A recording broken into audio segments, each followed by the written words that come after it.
Good morning, everyone. Hello. Myself, Richard James, Jen Marsden here from Nationwide. Before we get into slides, we were just talking about it sitting down. Before getting into the content, I wanted to actually start with the thing about this conference. So before getting into why culture is hard, why some of this stuff actually is kind of grindingly complex, in your organizational context, you're fighting within that context to solve something. I am genuinely thankful that everyone in this room has come along to attend. I am genuinely thankful for all the opportunities to talk to people I've had. I loved having 30 minutes just talking to Tom yesterday about where are we with the platform at ITV. Raj Fowler, Matt, Manuel, Mick. This is hard stuff.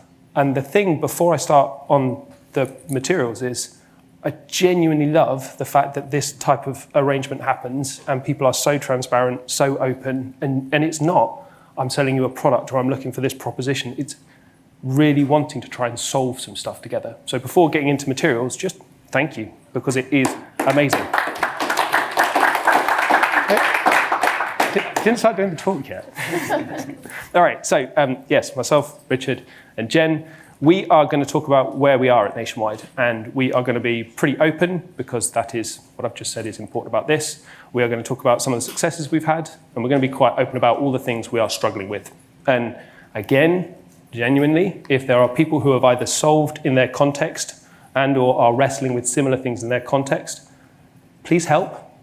please, just coffee, reach out, Slack channel, just help, because this is hard and we need you. So, I'm going to talk through a little bit about who Nationwide are, a little bit about why Nationwide then are actually slightly different from other retail banks. It's important, again, it's important context for what Nationwide does. Why are we doing what we're doing? So I'll explain a little bit about what it is, but I'll also explain about why we are doing it. And again, I think we'll find degrees of commonality with that. I will talk about how we got started. And I think it's been a theme, actually, on quite a few of the presentations over the last few days, has been start where you are. And don't think that there's some simple, singular solution that you can implement and you're done. Don't think it's a from somewhere to somewhere. How did we get started? Some of that will be common, some of that will be specific, but the theories, the principles behind it, again, validated over the last few days with listening to you guys, I think the theories hold true. What have we learned? What have been some of the wins? The opportunity to do things greenfield, the opportunity to do things slightly outside of the normal for your organization. How does that feel? But then the kind of crushing reality of how does that feel when actually everything you do still connects back into the mothership. So you're not some greenfield startup. You still use the same systems of record. You still abide by the same legal entity. You're not special and fresh. You are part of. And then practical actions. This is a bit where I'll share, well, in fact, Jen will share practical actions. And then I am super interested, Jen's super interested in where are your practical actions. So, I'll start with a bit of who are Nationwide. I guess, for me, the thing up front about Nationwide is, it is this model, it's this crowdfunding.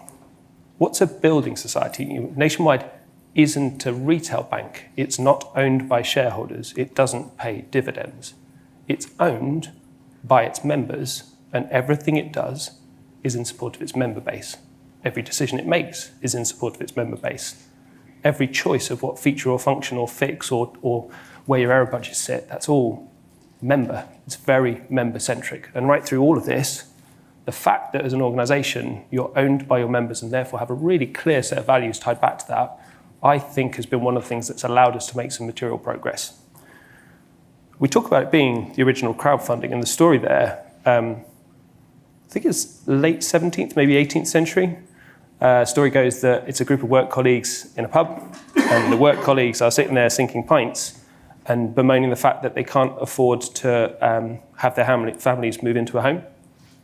And they're sitting there doing their drinks and getting sadder and sadder. And the landlord at that point says, well, look, stop. You're a collection of folk who, between you, if you just stop putting your money into pints and put money into a pint pot in the middle, and at the end of your drinking session decided how that would be used as a deposit for the most needy family you find. It's the beginnings of the building society movement. It's this thing about coming together for the many to support those who want to then own their own homes. And that, right at the core of what is Nationwide. Nationwide, as a building society, is about helping folk who want to save to support those who want to borrow. It's as simple as that. It's a really simple business. Retail, UK only, simple products. And it's been helping everyday people. And actually, for those who've been to the HM Nationwide House, it's this type of thing that is everywhere. Individuals, individual houses, individual stories. Everything we do then links back to how did we help? How did we support? How are we building society nationwide? And our first mortgage member was Alfred Idle. And Alfred Idle is celebrated, and he's celebrated in numerous ways around the organisation. It genuinely matters that we tie ourselves back through 140 years worth of history to why we were set out, what we were there to achieve. And so, as of today, whether it's a big tada or not, it's the world's largest mutual organisation. I think the nice thing about it, actually, even over the 5 years that I've worked with Nationwide, we have typically then worked to support the building society movement as well. We haven't taken over other organisations in a sort of aggressive way. We have merged in with Portman, with Anglia, Dunfermline, Derbyshire. And that sort of support for the building society movement actually goes into things like our CEO now goes to the Building Society Association and just shares learnings. And we are, even in things like our platform, if we could get our platform to be open source in support of building societies who could use that type of capability, again, that's on my agenda for this year because I think it's important to support the movement.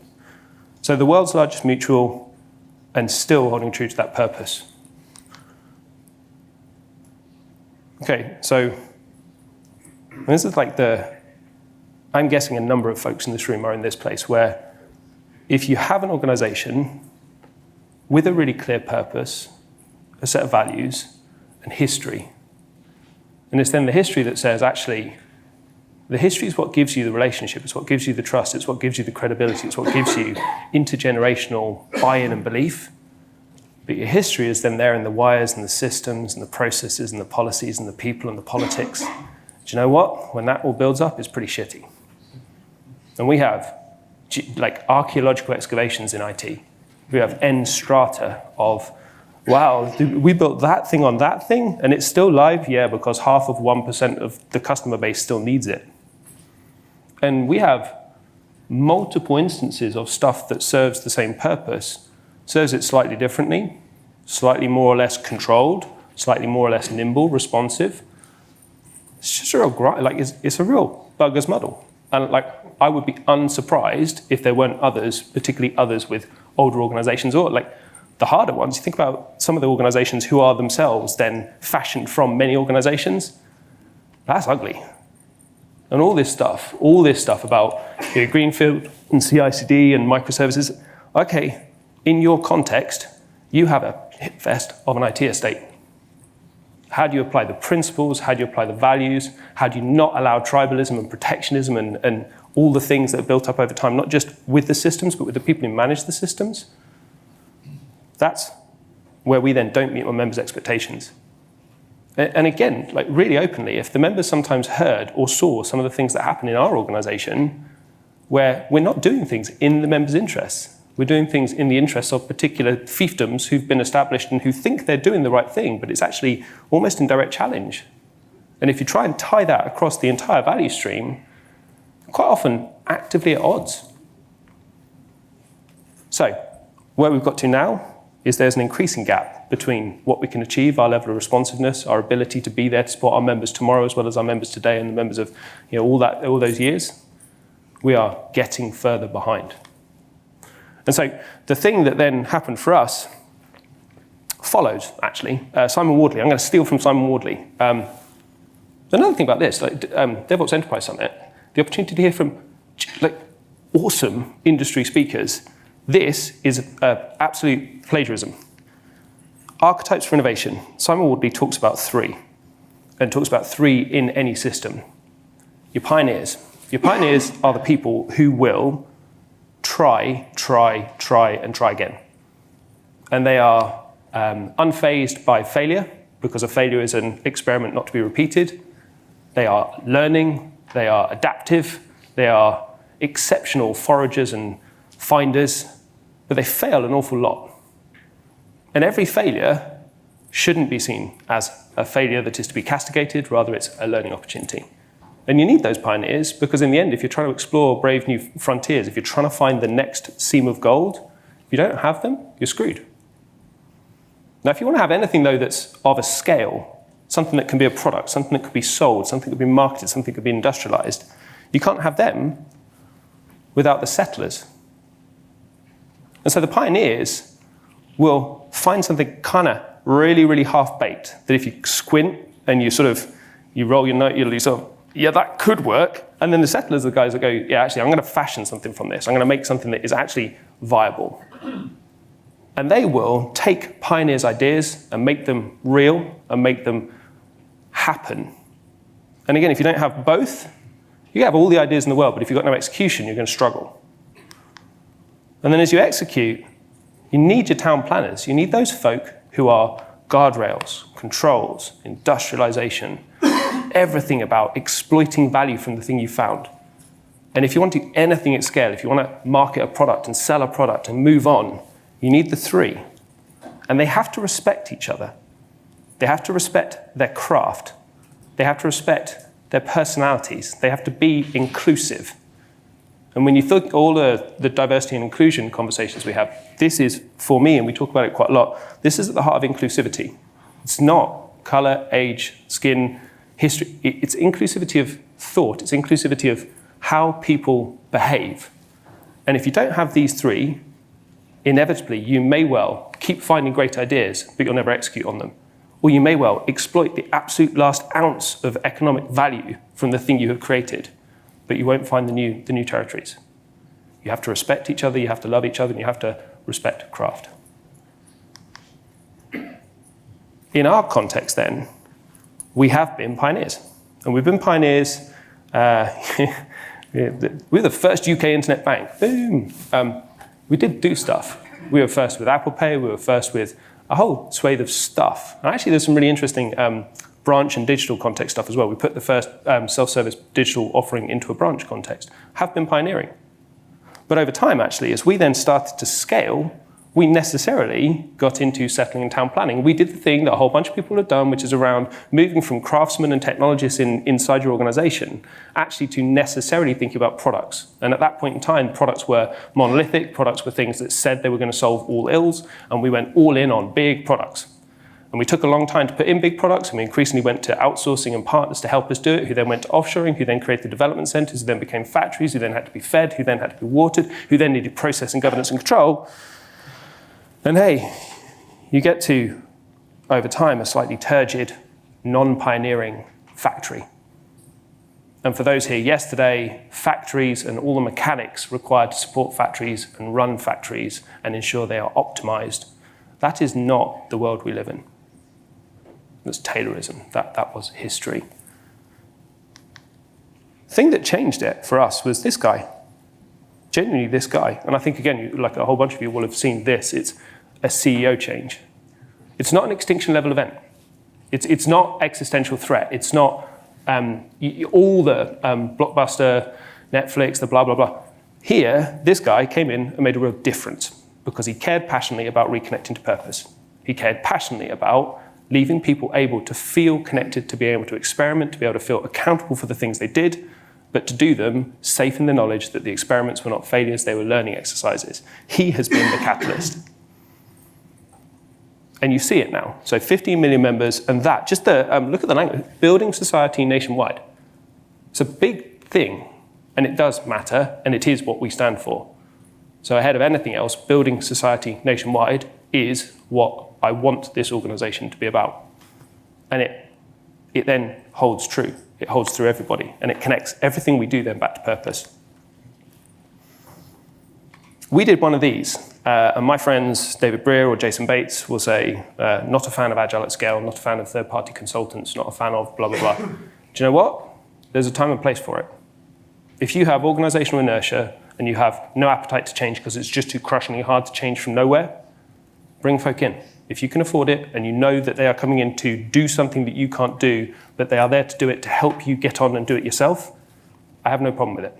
We worked with McKinsey and we worked with Sapient, and they were incredible at helping us get started.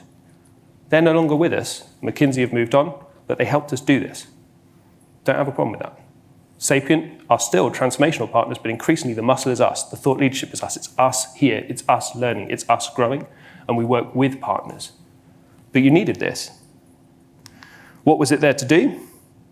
We did what I think a whole bunch of people do, which is this sort of target digital, because it allowed us to go greenfield, it allowed us to go public cloud, it allowed us to say, ostensibly, we'll use systems of record and we'll still originate onto a Fujitsu mainframe from the 1970s, but we'll do everything else out, and we'll go digital all the way down. Gen stuff, digital all the way down, just originates into an old system of record. All about targeting member satisfaction. It was about efficiency benefits. It was about making sure that we could be more effective. We were bloated, we were costly, and because we'd become town planners, actually we were less lean, we were less responsive. It was about improving speed, but not speed for the sake of speed. It was about speed as value, like velocity linked to what are the things that we needed to do. So it wasn't just about improving the IT engine. It was about then creating what for us was an agile capability within the organization. And how we did it? We did it by setting out a program and focusing on these three things. Outcomes, products, not projects. You hear it everywhere. Genuinely products, not projects. We have no project managers. We have product owners who are product owners who care passionately about their product and who can champion what the product is for. We surround them with incredible people who can make things happen. We surround them with incredible engineers who are passionate about creating things. And we focus on the product, and we iterate the product, and we experiment on the product.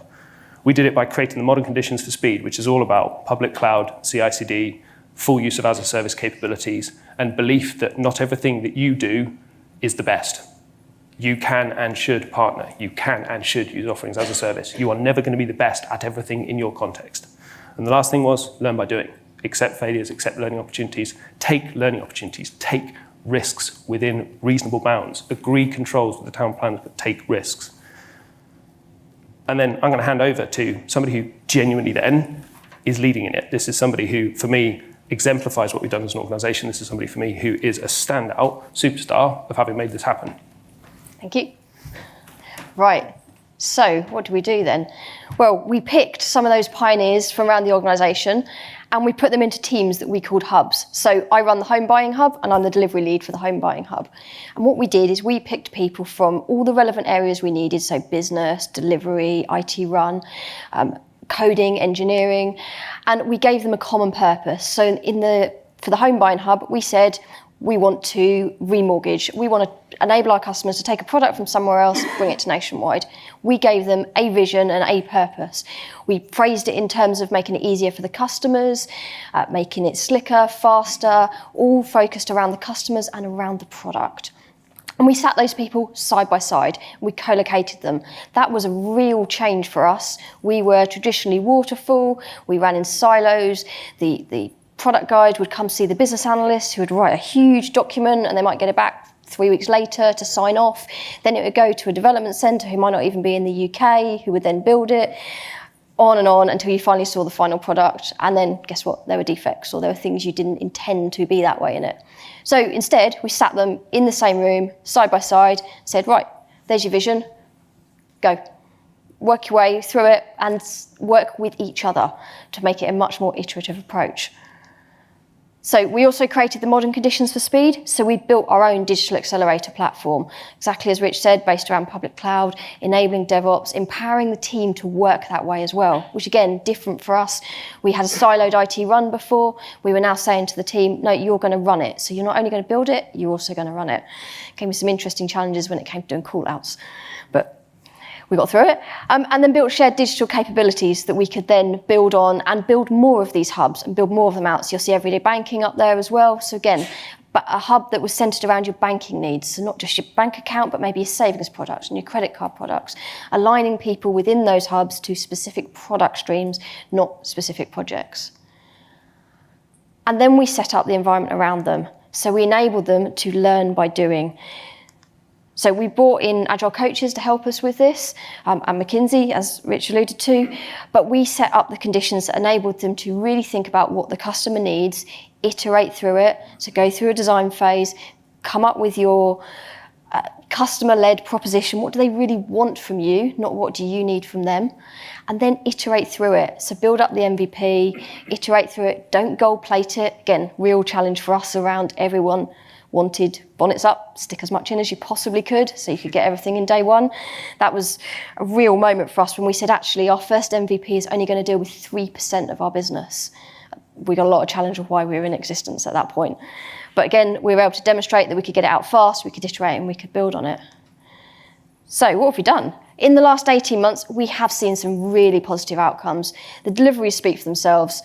I get the slide to work. So we've launched some quite cool technologies. So we've launched some OCR technology into the mortgage experience, which was the first in the UK mortgage market, to allow you to take a photo of your payslip, and then we'll automatically read it behind the scenes, so zero ops intervention needed.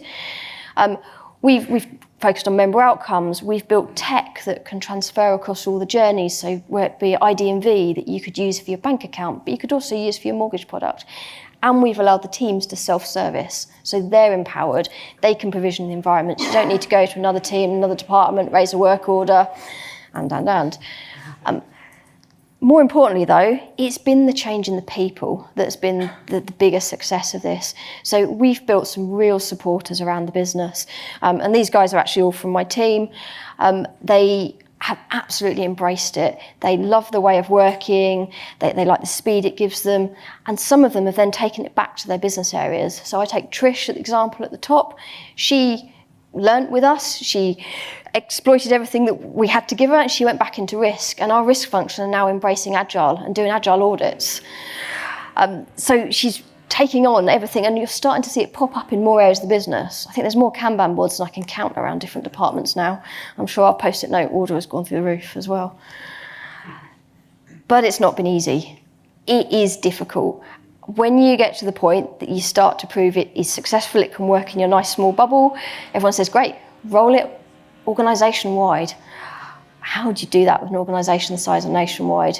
We've bumped into lots of different challenges along the way. So when we set up, we were given a golden ticket. We had executive committee support. We had a lovely Friday afternoon meeting where we sat in front of them, yep, you remember it well, every week, and told them where our problems were and why we couldn't go as fast as we wanted to. And they sorted it for us. But that gave us some interesting consequences.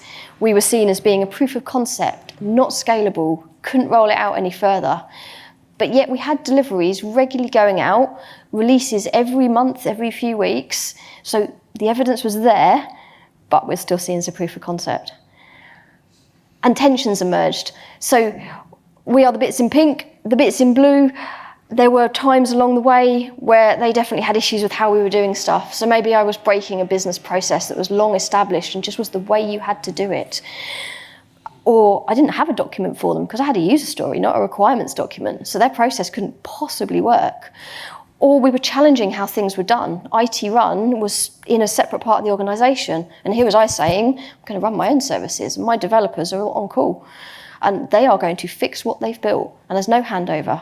It's led to some interesting and challenging conversations along the way.